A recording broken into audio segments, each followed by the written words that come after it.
Hello and good morning from Leverkusen, and welcome to our annual press conference. The year 2022 was marked by many challenges. At the same time, we continue to push forward with our vision of becoming fully circular and the implementation of our strategy. Our CEO Markus Steilemann and CFO Toepfer will shortly present our Covestro results for 2022 and give an outlook on 2023. So stay tuned, we will start shortly.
Ladies and gentlemen, journalists, I would like to give you a warm welcome to our hybrid annual press conference 2023.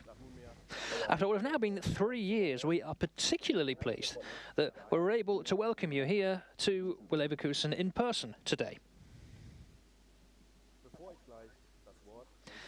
Before I hand over to our CEO Markus Steilemann and our CFO Toepfer, I would like to, as usual, give you a few organizational remarks. To start with, we would briefly like to refer you to our rules on photographs and video recordings. Please also bear in mind that this annual press conference and also the Q&A which takes place after it will be broadcast. We would, of course, be very happy if we were able to see you. At the start of the Q&A session, please switch on your cameras and also raise your virtual hand if you would like to ask any questions. And we will then introduce you. Thank you very much. Please also bear in mind that all statements made today are forward-looking, as always, and are based on current assumptions and the forecasts of Covestro AG. And now I would like to present today's hosts to you. You will shortly receive a warm welcome from our CEO Markus Steilemann and our CFO Toepfer. Both of them will give you an overview of the fiscal year that has just come to its conclusion and also an outlook for 2023. After this, both of them will be available to answer your questions. And on that note, I would like to hand over to you, Markus.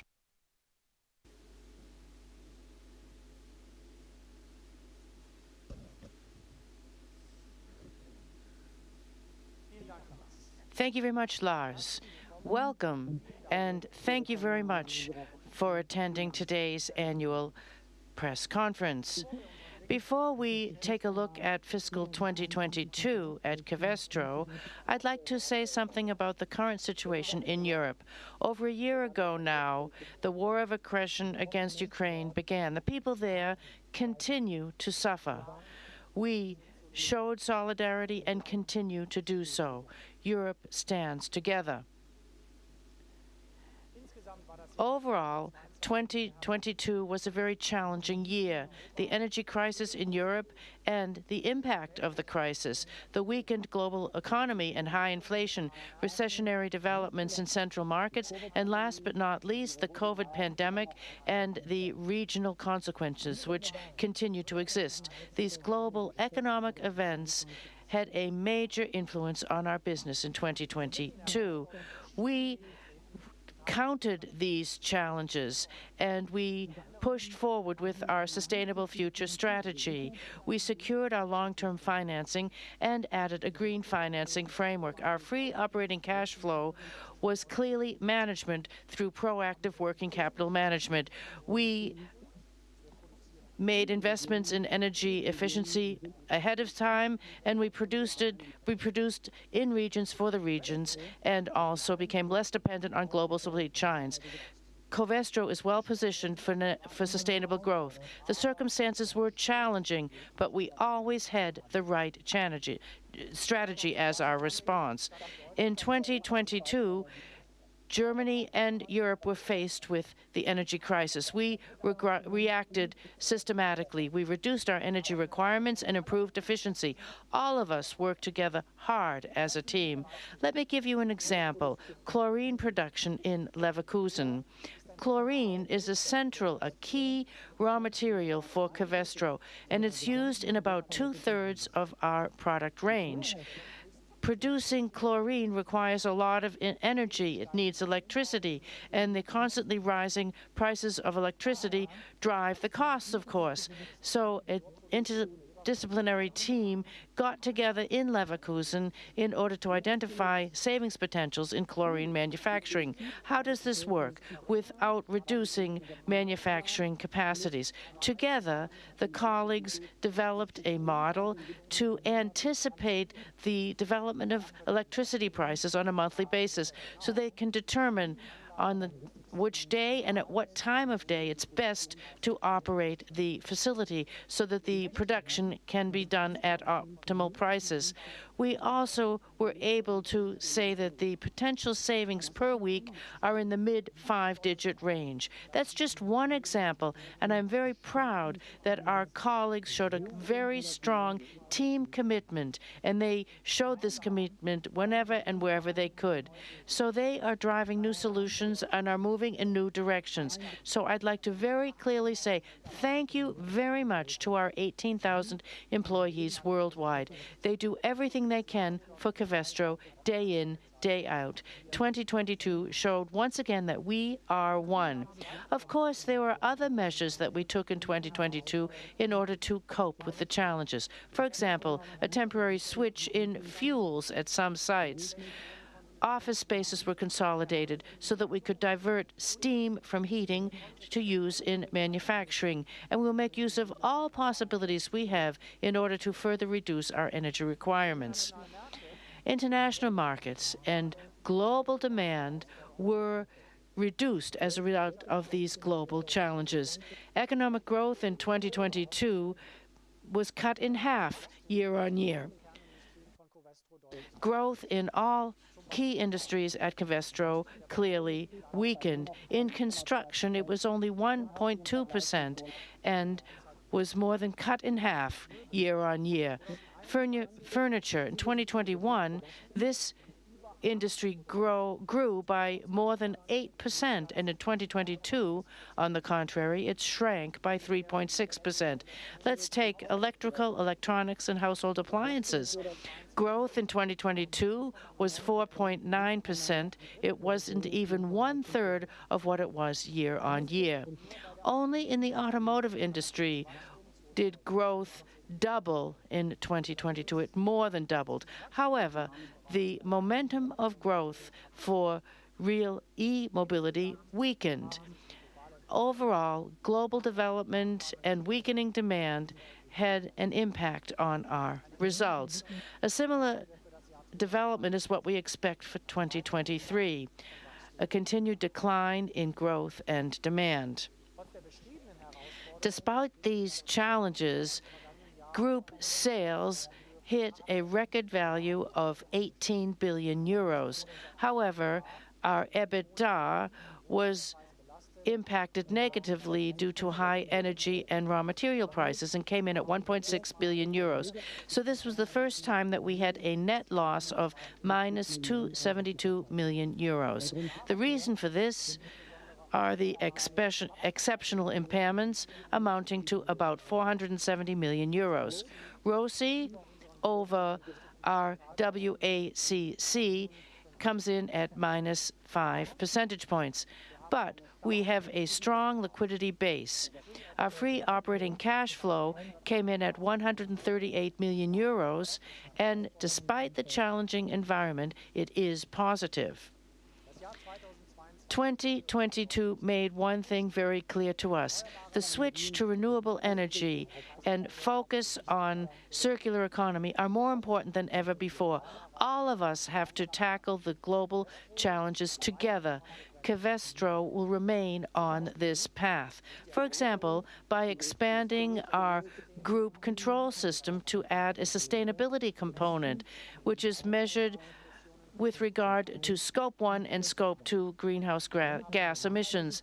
This means that we continue to focus on sustainability. Our greenhouse gas emissions in 2022 were reduced to 4.7 million tons CO2 equivalents. In 2022, we had 12% of our electricity from renewable energy. In 2023, we expect that this will increase in this area to 16 to 18%. Since the beginning of 2023, for example, about 30% of our annual electricity in Shanghai comes from wind and solar. And we also had additional progress in focusing on circular economy. 11 of our sites in Asia and Europe have now been certified in accordance with the ISCC Plus standard. And now I'd like to hand over to my colleague Thomas Toepfer to talk about the results of fiscal 2022 and some information on the outlook for 2023. Thomas, over to you.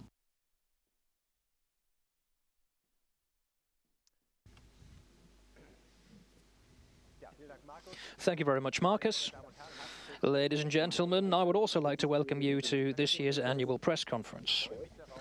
I'm delighted to have the opportunity to spend the next few minutes giving you a detailed rundown of our performance in fiscal 2022 and, of course, to share our outlook for the current fiscal year 2023. Now, Markus Steilemann has just spoken about the recessionary environment in Europe and the high level of market volatility resulting from the absence of a secure supply of electricity and gas. It was not possible to offset this trend by means of growth in other markets. Because we were able to pass on a portion of our cost increases to customers, group sales increased by 13% to almost 18 billion euros, despite a decline in volumes. As a result, we were able to register the highest ever sales figure in our group's history.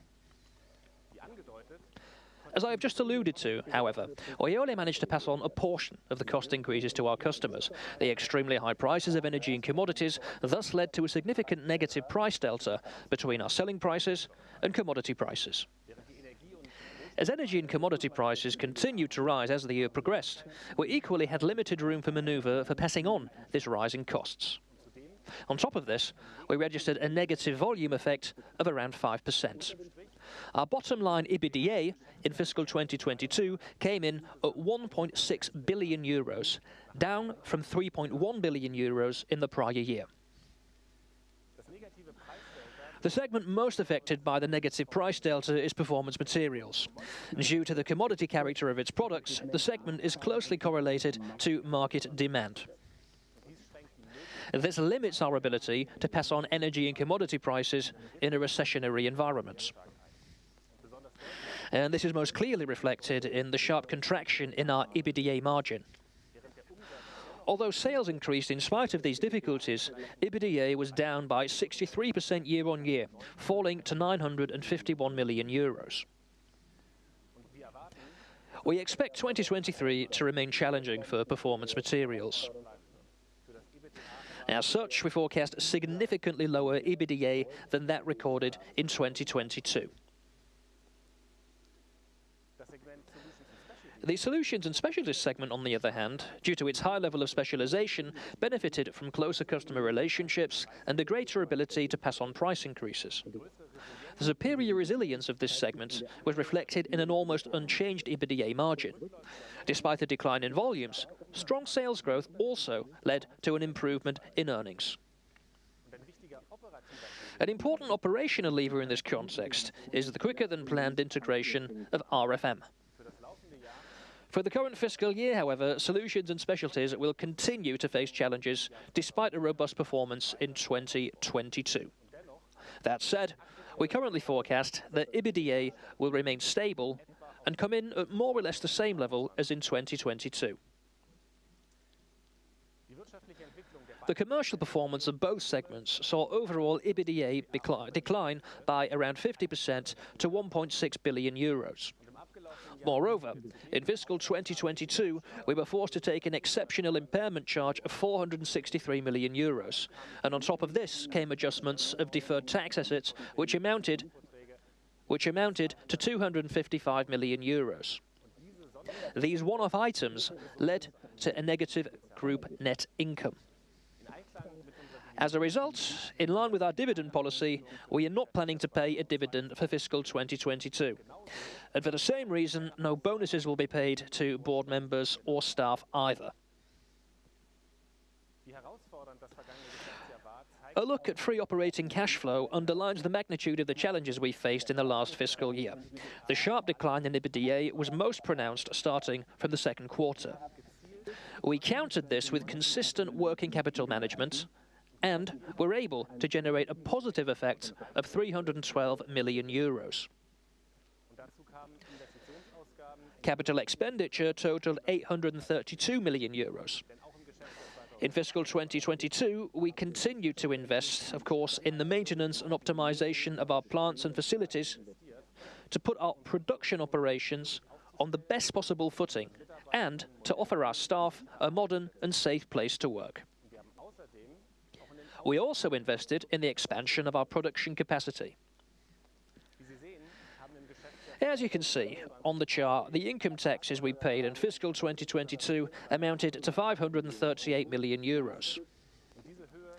The high amount paid is primarily attributable to what, from a tax perspective, is an unfavourable geographical alignment.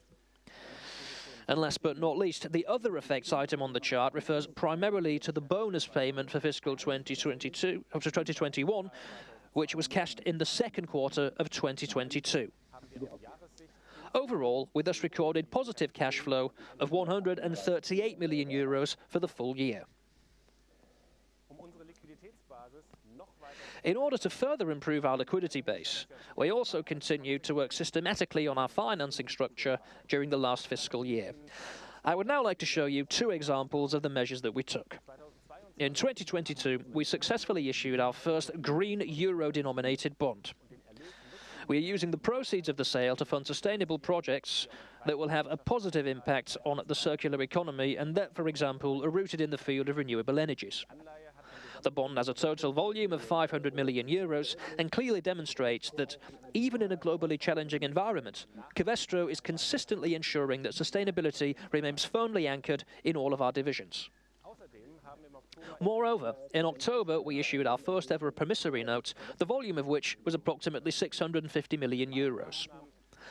Both of these measures have allowed us to substantially extend the average maturity of our financing portfolio considerably, while also attracting new investors from Europe and Asia. As a result, Covestro enjoys a broad financial base and is optimally positioned financially to successfully complete the necessary transformation towards a circular economy.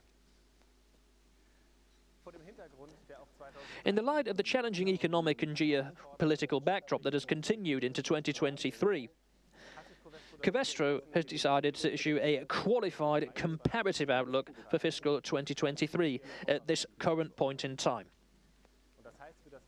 This means that we expect EBITDA at the Covestro Group and in the Performance Materials segment to come in substantially lower than in the prior year. For the Solutions and Specialties segment, however, Covestro forecasts EBITDA in the range of that achieved in 2022.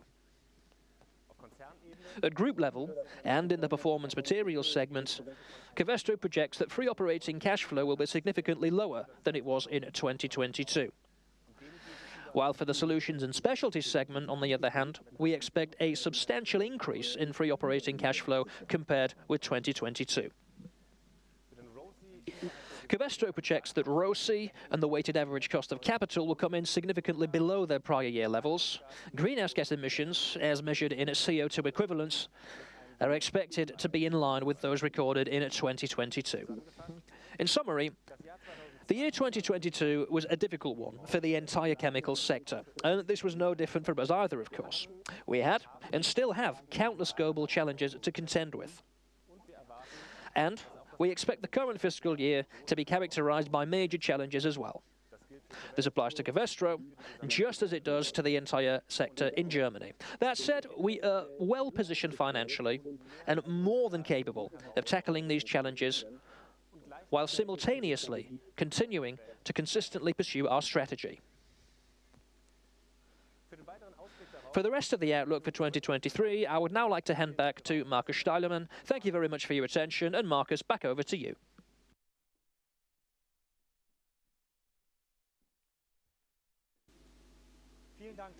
Thank you very much, Thomas. Our look at fiscal 2022 showed us that we are facing major challenges worldwide, and that is an incentive for us to implement the 3 pillars of our strategy and to push sustainable growth at Covestro. We are focusing on sustainable growth markets because here we expect an increase in global demand next year, and we also expect decoupling of short-term economic cycles. And we also see an expansion of wind energy. We're very well positioned for that. By making use of our polyurethane infusion resins, we can reduce the manufacturing cost for rotary blades by 8%. The use of these polyurethane-based corrosion protection paints lead to a decrease by 30% for maintenance and servicing costs. So the potential for reducing the cost for generating electricity can also be reduced by 2.4% when Covestro materials are used. So we have top products in order to benefit from the expansion in wind energy. We also expect further growth in e-mobility. High-performance PCS polycarbonate from Covestro is a major component for the production of e-vehicles. 2 to 5 times as much polycarbonate is used compared to conventional vehicles. So Covestro is in an excellent position in order to benefit from this strong market growth. Another example is thermal insulation. There is a major backlog in existing buildings, and at the same time, there are increasing requirements placed on new buildings. So these 2 factors leads to an increase in the requirements for efficient installation. Packaging is another example for sustainable growth markets. The European packaging regulation must be implemented by 2030 to reduce packaging waste and to reduce the effect on the environment. An important building block here is recycling packaging, because up until now, disposable packaging was often made of material which was not recyclable or very difficult to recycle. So the packaging market, especially for food, is undergoing major changes. So what we need to do is make sure that the paper is also not able to allow moisture to penetrate. And here, new coating means are required. So Covestro has developed an innovative coating resin which is based in part on plants. So the paper takes on the properties of plastic and does not allow moisture to penetrate. But the trick here is it can be recycled as waste paper. So this means we have taken another step towards circular economy for our society. And at the same time, we are improving our supply and cost position, for example, by expanding our MDI production capacity in Tarragona. This is what is required for highly effective insulation. This makes a medium and long-term contribution towards the growing demand of MDI in Europe so that we can serve the European market. By using the oxygen depolarized cathode, which was developed by Covestro and Nucera, with this new technology, we require up to 25% less energy to produce intermediates. And for this reason, this efficient insulation material can be used for buildings and refrigerators. It is the first world-scale plant which is based on this highly innovative technology. Our target is to make major progress towards climate neutrality. We have been successful here. The facility I just mentioned will allow us to save up to 22,000 tons of CO2 equivalent per year. Circular economy and climate neutrality are two sides of the same coin. In 2022, we set ourselves a very ambitious goal. By 2035, we want to be able to reduce our greenhouse gas emissions from our own production, Scope 1, and from external energy supply, Scope 2, to be reduced to net zero. So we are pursuing a systematic switch to renewable energy whenever possible. And we are coming closer to this goal with additional measures by using innovative technologies as in Tarragona, or where we test new possibilities, for example, the use of heat pumps.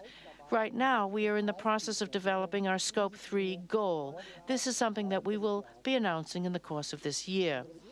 Our vision has never been more relevant than it is today, our vision with regard to circular economy.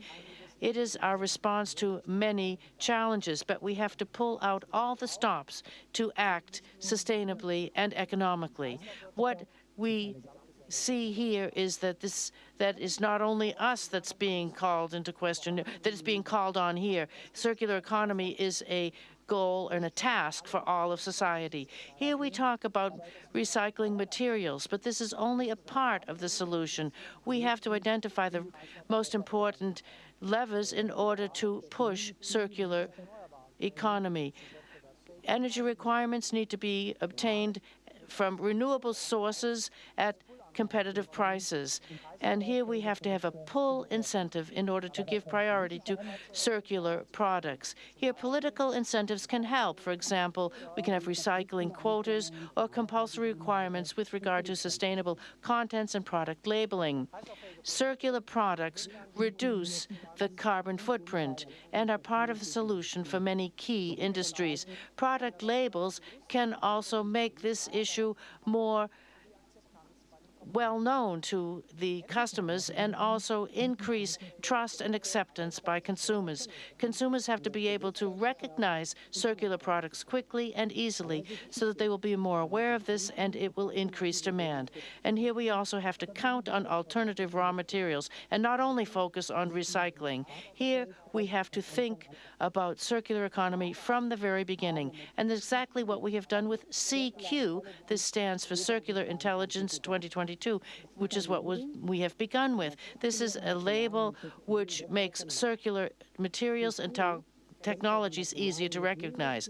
CQ is for materials that use at least 25% alternative raw materials and innovative recycling technologies.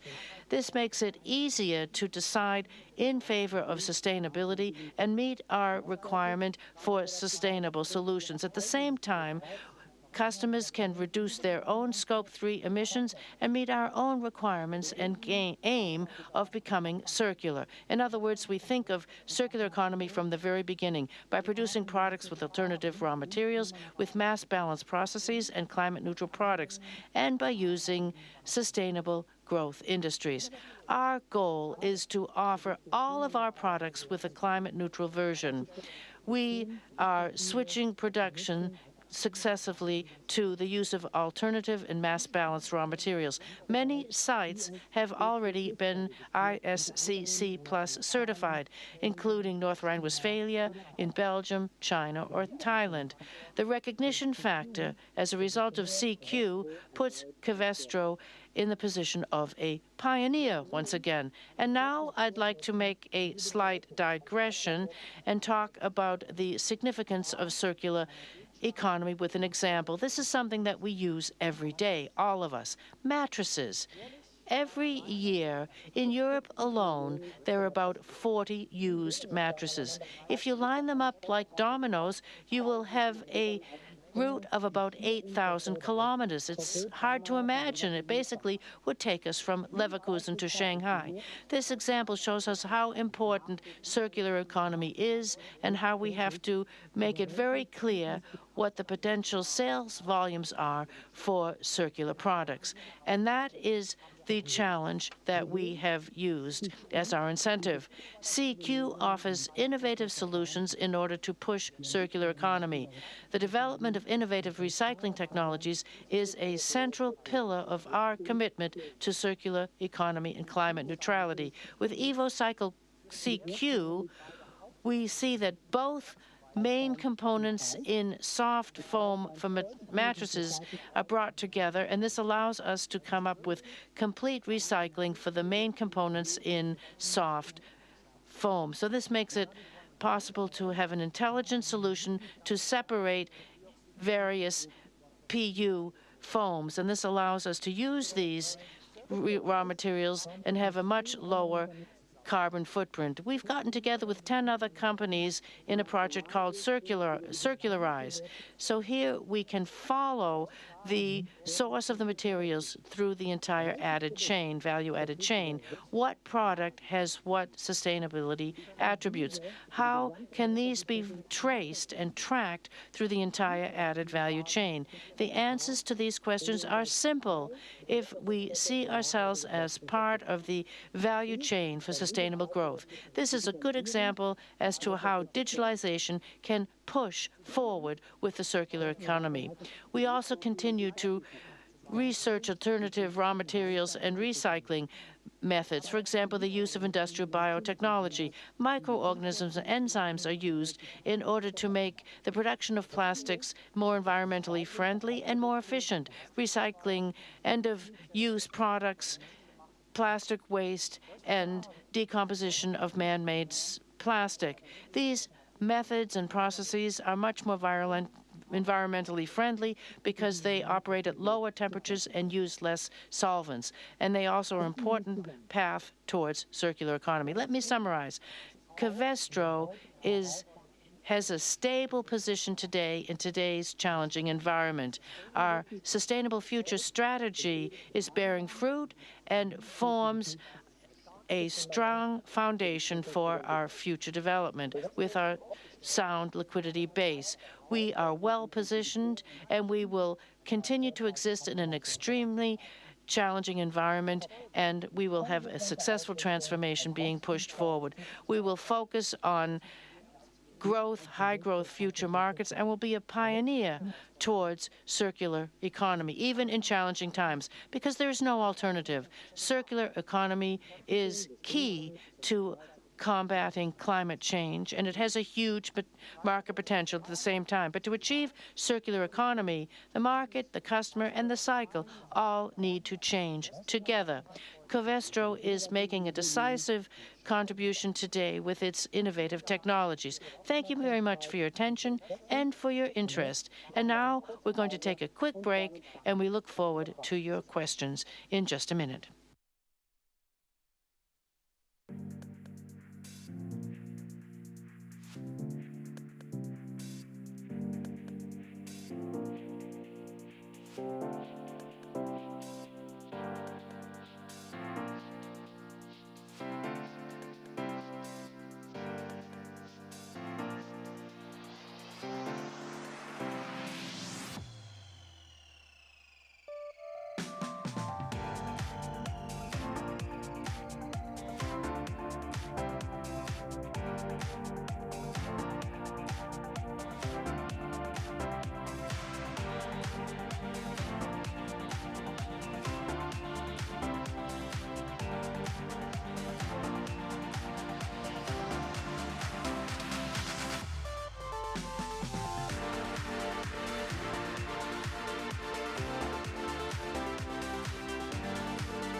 So now we would like to give you a warm welcome back.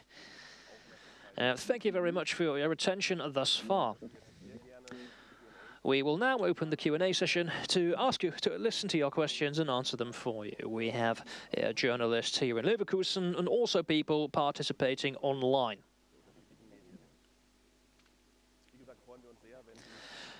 As I said, we would be very grateful if you could switch your camera on when you ask a question so we could see who is asking the question. Now, the first questions have already reached us, or the first virtual hands have been raised, should I say. We will now get started. Mr. Hansen from the Frankfurter Allgemeine, we look forward to hearing your questions. Thank you. I think you can hear me, you can see me, can you not? Yes, I've got a couple of questions, actually.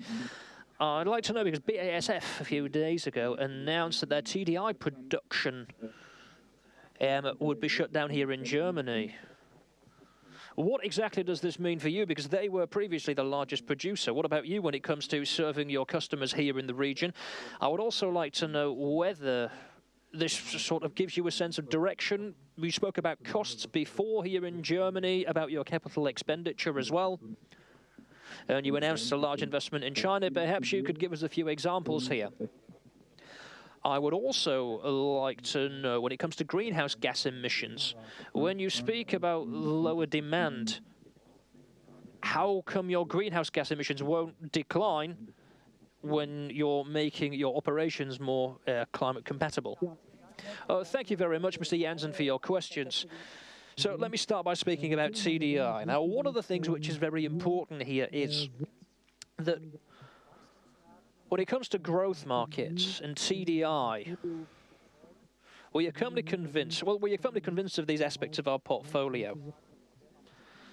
You'll understand that I can't comment on this, but we don't look at what other participants on the market do, what other players on the market do. It's important in our context that from a strategic perspective, we produce in the region, for the region. Secondly, it's also important that in this business, and this is something we work on every day, it is important to have a cost-leading position. With this in mind, I think that for Europe and for Germany, we will be supplying TDI. We'll be producing it for the people who need it. When it comes to greenhouse gas emissions, this is a much more complex issue. Now, one of the reasons for this is how different CO2 accounting is performed against the backdrop of the prior year value, the energy mix which is available in the different countries, for example. And another factor which also needs to be taken into account is that large plants and facilities are much more efficient and much more effective if they are powered at full load. What this means is that if we have lower production volumes, then it doesn't necessarily mean that you have a direct correlation, a linear reduction, equivalent reduction in CO2 emissions. This is why you can see that in the figures that even when we have a decline in production volumes, we don't have the equivalent decline in CO2 emissions. But as I said, there are several effects which play a role here. In Germany, also the energy mix, the amount of renewables which is available for the industrial production. It's a very, very complex topic, but it has nothing to do with a lack of ambition on our part, because as we have clearly underlined, we have a clear strategic goal of moving further and further towards the use of green energy.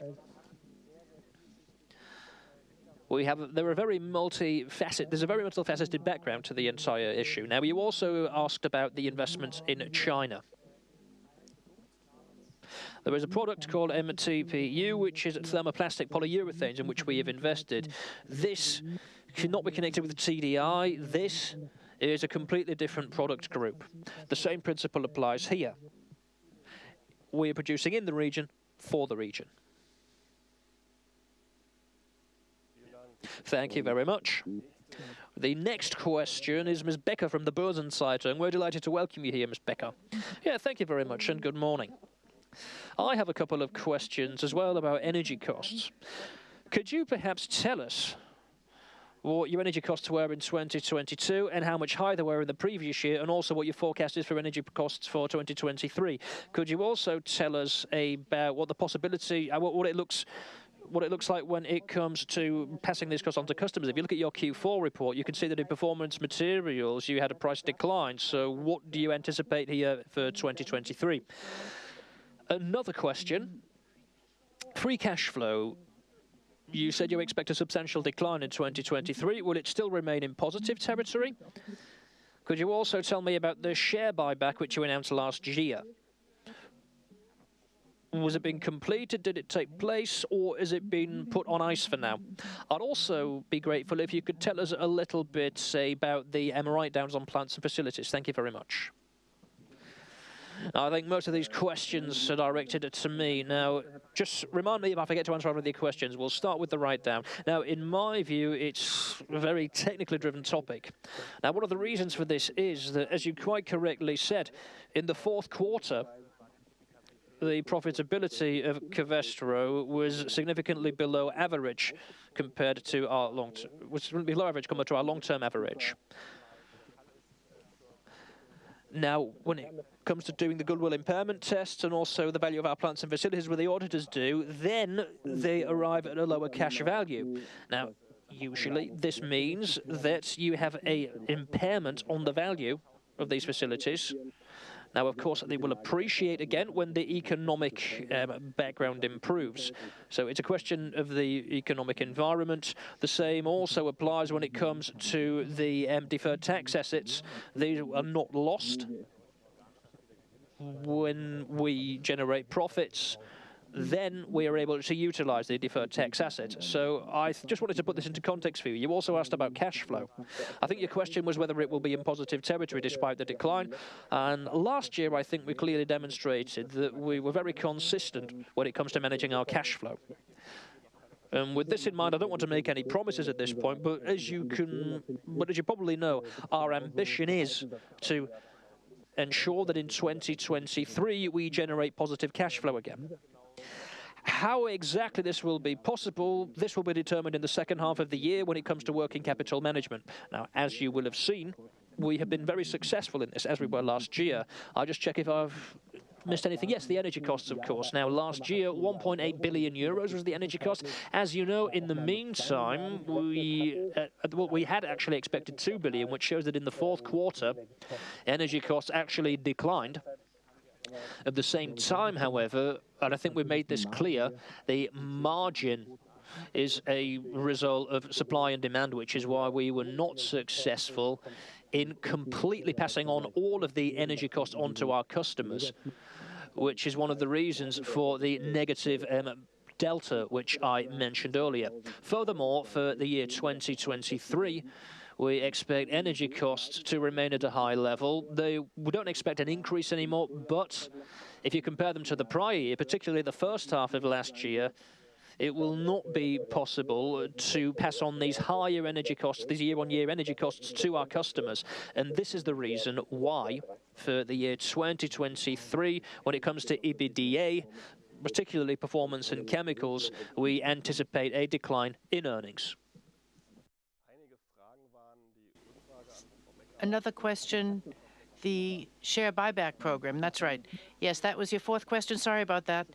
This program continues to exist. We made it clear that the economic situation is something that we want to wait and see to make sure how we want to continue with this program, and we want to maintain our financial stability. And as you saw last year, major measures were taken, the bond, the Schuldschein, and we see that all of this investment grade rating, this is something that has top priority for us. So in this respect, we are taking a look at the program, and as soon as we have more certainty over the course of 2023, then of course we will then continue the program accordingly.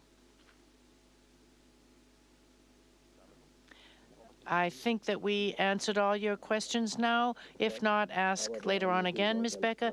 But of course, we have Ms. Bleitkow from the Kölner Anzeiger. Go ahead with your question. Yes, I have 3 quick questions. First of all, how far have you come with the shedding of labor you announced 2 years ago? And Covestro, don't you have a disadvantage with regard to some of the talent that you need? And what about the long-term situation when it comes to energy? Because the prices are now going down, and all of the energy that you had last year, this could then be a disadvantage for you. Thank you very much. Right. Well, let me begin with having energy available, the energy prices, and we talk also about a certain conformity. What do we sell in the market, and what kind of raw materials are we purchasing on the market? Energy is very important, so we buy primarily from the spot markets. And here, of course, we have the instruments we need, which can protect us against a short-term increase in energy prices, a type of hedging, but we also have sufficient possibilities to also take advantage of the positive reductions in energy prices. So we can also participate there as well. You talked about attractiveness for employees. As we all know, good pay, and we do pay well in the chemicals industry, especially at Covestro. That is one of the prerequisites to be attractive for highly qualified employees. In the recent years and over the time, we see that not only do we have good base pay, but also good bonus payments, which are very, very transparent. And we can see this go through all of the different levels, including the board of management, which includes the performance of the company. And in economic times that are not that good, not that successful, for example, 2022, no bonuses were paid, but in 2021, for example, we paid almost the highest bonus in the history of our company, and the employees benefited from that considerably. So here you can see what I must say is that we really don't see any disadvantage in terms of competing for talent. And reducing the headcount, right. Okay, well, I think this is something which is an evergreen. It comes up again and again in our discussions and Q&A sessions. The number that was mentioned is something that we have seen as part of a theoretical exercise, so to speak. And we always have to look at costs, and this also includes the question of reducing headcount. This is something that we look at very clearly and constructively. But let me remind you once again, we also have an agreement for the future here for the site, and the redundancies would have been excluded up until the year 2028, including 2028, for Germany. Thank you. I think that answered all of the questions. But of course, it wasn't the last question. We have Mr. Arnold from Spiegel. Thank you very much. I have two questions. One relates to China, the chemicals industry in Germany. Here you can see many are investing billions in China. Others are tending to withdraw from China. How do you see this market with regard to the geopolitical risks, decoupling, etc.? The second question would also be on energy. Covestro began quite early with power purchase agreements with green, hydrogen, and things like this. If you look back to 2022, this was a year where we thought, oh, we should have been even more courageous. We should have started even earlier. Maybe we wouldn't have been hit so hard by gas and oil. What do you see on that? What can you say on that?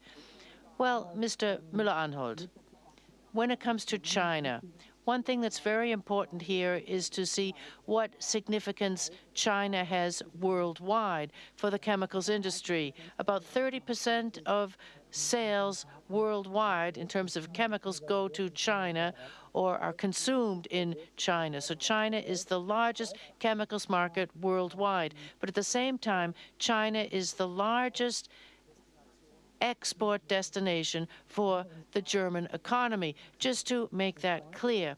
The second point is, my personal conviction is that it's always good to have a dialogue in economic terms, in political terms, technological terms, in order to ensure that the major issues can be coped with together. And I would like to recall climate change. This is a major issue, and this is something that we're working on together with China. We must do this together with China, and it's essential for Germany and for the EU. We must keep up our dialogue with China, but it's also important that this dialogue also includes controversial issues, for example, human rights. These need to be openly discussed. In this overall context, this is a real challenge for our company to find a good balance between risks and opportunities. These also need to be discussed. And of course, we have different strategies. We have just decided that we will have a thermoplastic polyurethane facility. We'll be investing in that so that we can have good access and good supply for the Chinese market. And we believe that this is a very good way of striking a balance between risks and opportunities. It's a good decision, and we believe it will remain to be the case.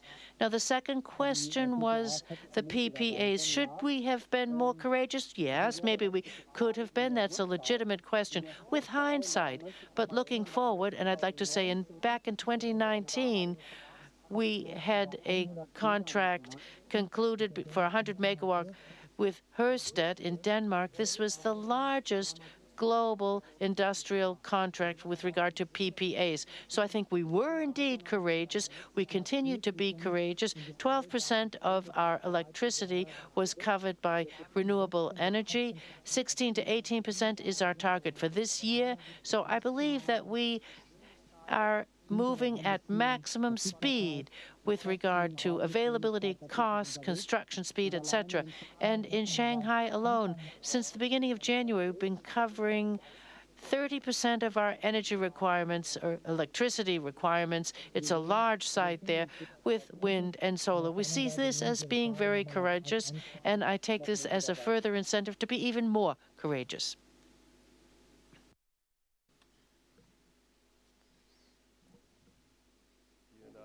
Thank you very much. Well, I don't think you need to have courage to come here from Dusseldorf. We are pleased that you are here. We have Mr. Baldorf from the Handelsblatt. We look forward to your question. Good morning. Thank you very much. Most of the questions have been asked. I've just got two questions. One is about investment in Europe, in Germany. Are you still investing in Europe and in Germany, or are you quite reluctant here? Because if you look at the energy price situation, it's quite a relevant issue. And if the year materializes as you anticipate, will you rule out any job cuts, any further plant closures, etc.? If you have a look at your competitors, BASF, Dow Chemical, for example, they have announced restructuring measures in Germany. Another question, TDI, a quick question about this again. Now, you don't need to say whether it makes sense what BASF is doing or not, but if, as a result, the market situation is changing due to their activities, a lot of capacity has been removed from the market. So, in the past, you would tend to have benefited from price developments. What do you think about the plant closure in Ludwigshafen? What impact will this have on you? Thank you very much. Yeah, thank you.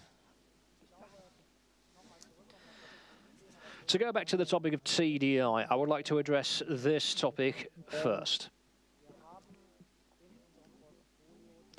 In our portfolio, TDI is a core component. We have a clear strategy for TDI markets globally, and this includes that we produce in the region for the region.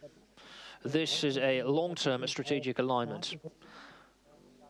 So please understand that the decisions of competitors will not be commented on here. We can't make any comment on this. I think it's very important to emphasize. When it comes to the situation in Germany and investment in Germany, just to give you an order of magnitude, last year alone, for maintenance, repair and growth investments, 400 million euros were spent on Germany alone. I think it's particularly important to put this into context. 900 million euros in total were invested last year, which emphasizes that these short-term and, well, quite justified questions, if you're looking at things in the medium and long term, are answered because in Europe and in Germany, we are continuing to invest. But here and there, over the course of the year, the balance might change. So we won't be investing the same amount in Germany every year. And over the medium term, we have invested a lot in Germany and in Europe. And this year, too, we will be investing nine-figure sums in Germany, particularly in order to continue to strengthen our competitive position when it comes to energy efficiency, but also when it comes to highly innovative products. And also when it comes to addressing carbon neutrality. So the crux of the matter is, we are looking at this development over the medium and long term as well, and we do not see any need to respond quickly to short-term developments. As you know, because this question came up already, quite a long time ago, we introduced programs which we are consistently continuing to work on in order to, specifically in Germany and Europe, but not only in Europe, to strengthen our competitive position. You also asked about job cuts. This was addressed again. Well, here, time and again, I think we have underlined that we are looking at the middle and medium and long-term situation of the company and trying to evaluate this by introducing measures. We did this some time ago, and we are continuing to consistently implement these measures. At the current point in time, I do not think there is any additional necessity from today's perspective to take any further measures, but to consistently continue doing what we have been doing.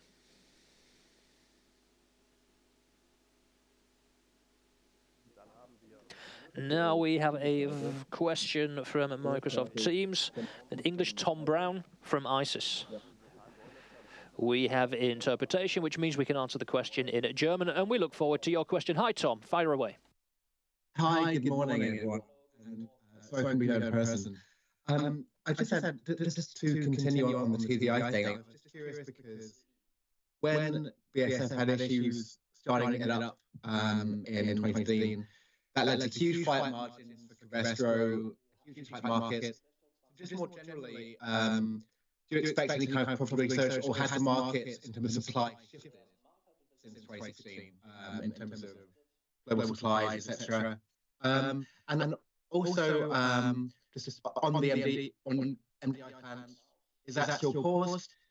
And sort of related to the US-China discussion there, and the kind of green stimulus bills being introduced, is there anything in the IRA or the kind of revamped EU Green Deal which is attractive to you in terms of investment plans or things you're looking at, which you may not have looked at otherwise? Thanks a lot.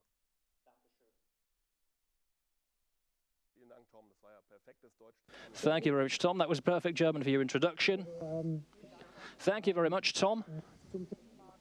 For the TDE market, I think that in the two previous questions, I clearly underlined that we've got a very strategic view of this topic, that our basic philosophy is to produce from the region for the region, and that against this backdrop, when it comes to individual decisions of our competitors, there's nothing that we can say.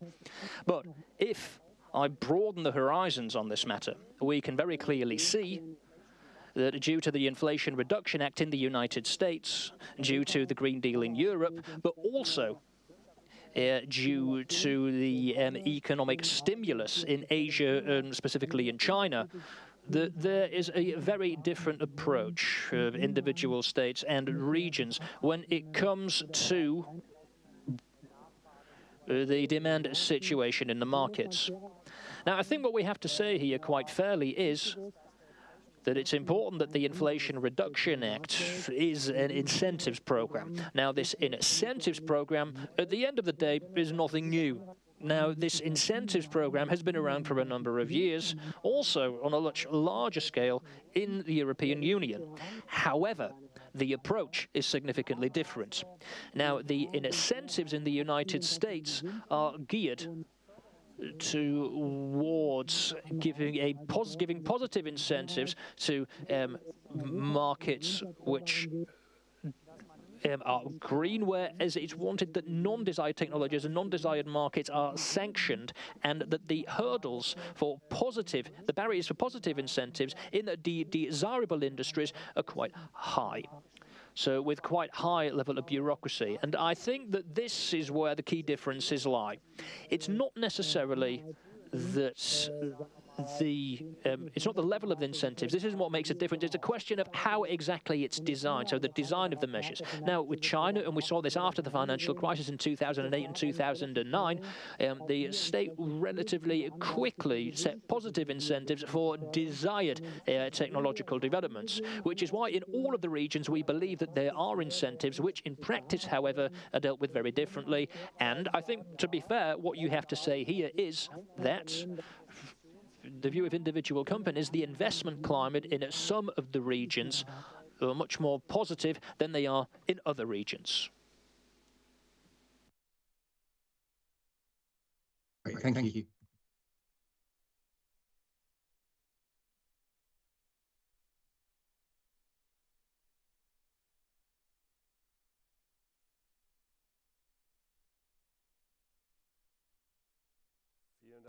Thank you very much for the questions we've received so far. I'd like to look around, those of you here in the room or those of you who are with us virtually, if there are any further questions.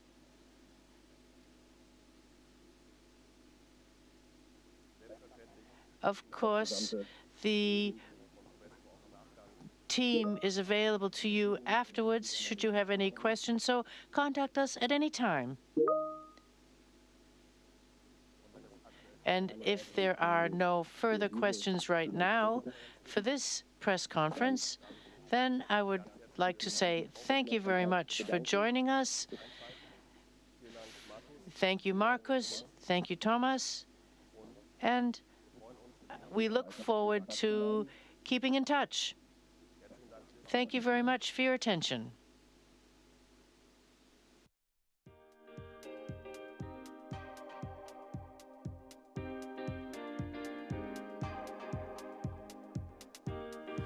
No doubt, we are well equipped for the challenges ahead. In 2023, our focus will remain on our vision of becoming fully circular and on sustainable growth. Our products are an integral part of a sustainable future. Thank you for joining us today. In case you missed anything, you can always re-watch this live stream or visit our website for more information on our annual report. And I'll see you next time.